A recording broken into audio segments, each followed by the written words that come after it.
Star Wars Battlefront Classic is coming to a console or a PC near you tomorrow, and reviews are out, and some people are very unhappy about the state of this game. And as you can see right here, the Star Wars Battlefront Classic Collection had an opportunity for greatness, and it fumbled entirely. Let's see exactly why people are saying this game does not live up to and honor the past, the glory years of LucasArts. Here we go.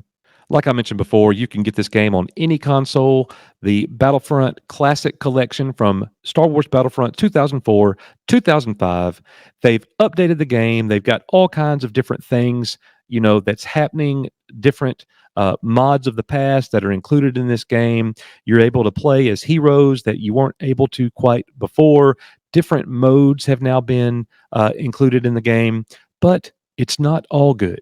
And one major thing that's happening in this game that's got fans unhappy about it is that it doesn't offer crossplay.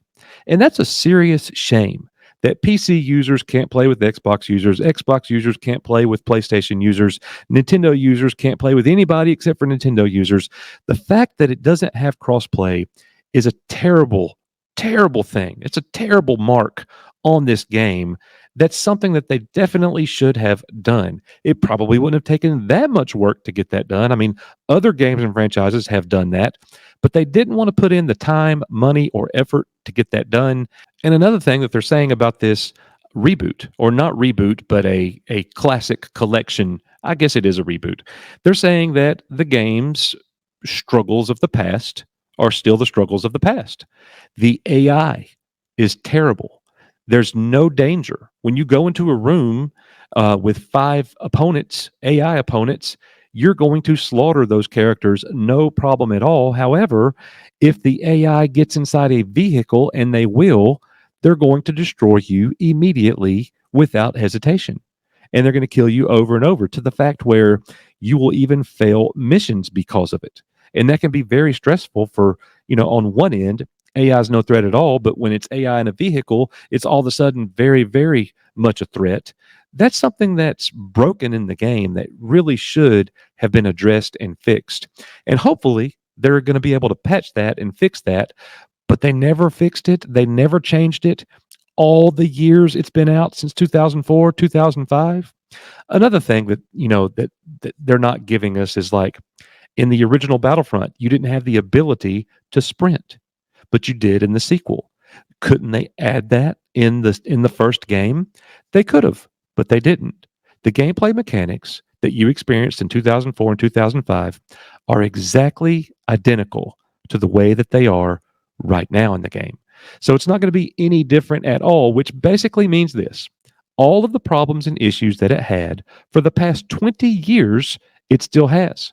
They haven't improved upon things that they could have improved on.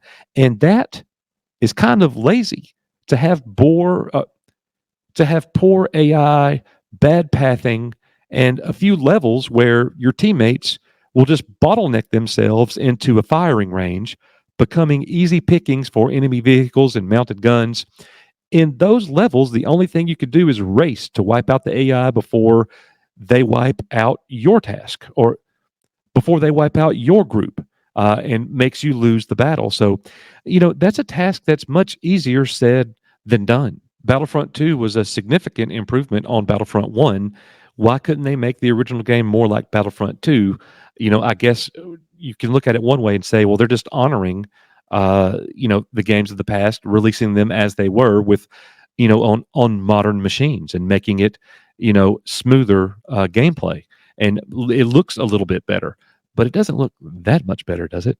I mean, that's one thing that people aren't really talking about, is the graphics. It still doesn't even compare with Battlefront 2015 and 2017, but it does look better. I will give them that. The Classic Collection does bring a few minor and welcomed additions. The biggest one is probably Battlefront 2's Hero Assault mode. You can now do that mode on nearly every ground map.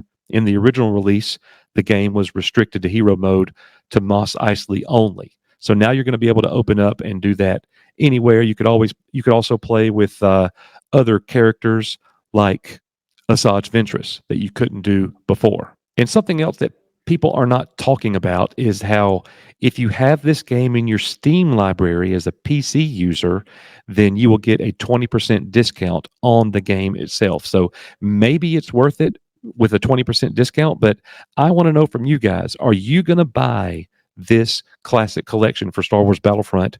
I'm intrigued. I'm not saying that I'm not going to. I'm going to kind of wait and see where everybody else goes. I would like to play it again for sure. There's nothing better than getting on a server with 64 people and going head to head 32 versus 32. That's fun. But, anyways, guys, let me know in the comments what you think about all this. We are Echo Base Network. May the force be with you. See you on the next one.